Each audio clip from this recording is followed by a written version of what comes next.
തിരുനാമത്തിന് മഹത്വം ഉണ്ടാകട്ടെ. ഇന്നത്തെ നമ്മുടെ ചിന്തയ്ക്കായി നൽകിയിരിക്കുന്ന വേദഭാഗം വെളിപാട് പുസ്തകം 3-ാം അധ്യായം 10-ാം വാക്യം. സഹിഷ്ണുതയെക്കുറിച്ചുള്ള എൻ്റെ വചനം നീ കാത്തുകൊണ്ടതിനാൽ ഭൂമിയിൽ വസിക്കുന്നവരെ പരീക്ഷിക്കേണ്ടതിന് ഭൂതലത്തിലെങ്ങും വരുവാനുള്ള പരീക്ഷാകാലത്ത് ഞാനും നിന്നെ കാക്കും. ചിന്താവിഷയം: പരീക്ഷാകാലത്തെ അതിജീവനം അല്ലെങ്കിൽ സഹിഷ്ണുതയുടെ നോമ്പുകാലം. യോഹന്നാന് പത്മോസ് ദ്വീപിൽ വെച്ചുണ്ടായ ദർശനത്തിൽ ആസിയയിലെ 7 സഭകളെക്കുറിച്ചാണ് ഇവിടെ പ്രതിപാദിക്കുന്നത്. അതിൽ ചെറിയ ഒരു സഭയായ ഫിലാദൽഫിയ സഭയെക്കുറിച്ചാണ് നാം കേട്ട ദൈവവചനം.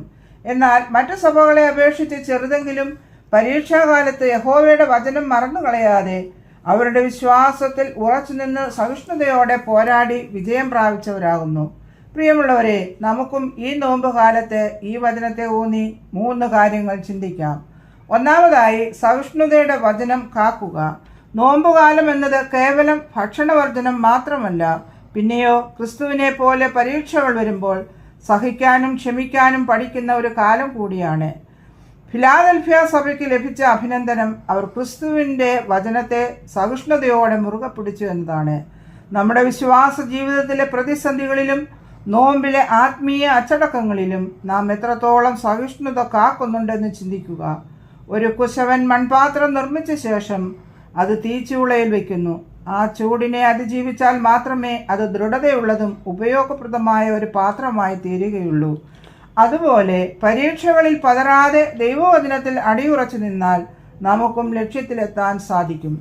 രണ്ടാമതായി, പരീക്ഷാകാലത്തെ ദൈവീക സംരക്ഷണം. ലോകത്തിന്മേൽ വരുവാനിരിക്കുന്ന വലിയ പരീക്ഷകളിൽ നിന്ന് ദൈവം തൻ്റെ മക്കളെ കാക്കും എന്ന വാഗ്ദത്തം ചെയ്യുന്നു. ഉപവാസവും പ്രാർത്ഥനയും നമ്മെ പരീക്ഷകളെ നേരിടാൻ പ്രാപ്തരാക്കുന്നു. യേശു 40 പകലും രാവും ഉപവാസത്താൽ പരീക്ഷിക്കപ്പെട്ടപ്പോൾ വചനം കൊണ്ട് അതിജീവിച്ചു. നമ്മുടെ ജീവിതത്തിലും ദൈവവചനമാവുന്ന നങ്കൂരമുണ്ടെങ്കിൽ പരീക്ഷാകാലത്തെ കാറ്റിലും കോളിലും തകർന്നു പോകുകയില്ല. ഈ നോമ്പുകാലത്തെ നമുക്കും പ്രാർത്ഥനയിലൂടെയും ഉപവാസത്തിലൂടെയും ആത്മീയമായ പ്രതിരോധം നേടിയെടുക്കുവാൻ സാധിക്കണം. അപ്രകാരം ലക്ഷ്യത്തിലെത്താനും സാധിക്കും. മൂന്നാമതായി, വിശ്വസ്തതയ്ക്കുള്ള പ്രതിഫലം. ഈ വചനത്തിന് തുടർച്ചയായി നിനക്കുള്ളത് മുറുകെ പിടിച്ചുകൊള്ളുക, നിന്റെ കിരീടം ആരും എടുത്തു കളയരുത് എന്ന് 11-ാം വാക്യത്തിൽ നാം കാണുന്നു. ഫിലാദൽഫിയ സഭയെപ്പോലെ നമ്മുടെ ചെറിയ വിശ്വസ്തത പോലും ദൈവമുൻപാകെ വിലയുള്ളതാണ്. ഈ 40 ദിവസത്തെ നോമ്പ് ആത്മീയമായ ഒരു പുനർചിന്തനത്തിൻ്റെതാണ്.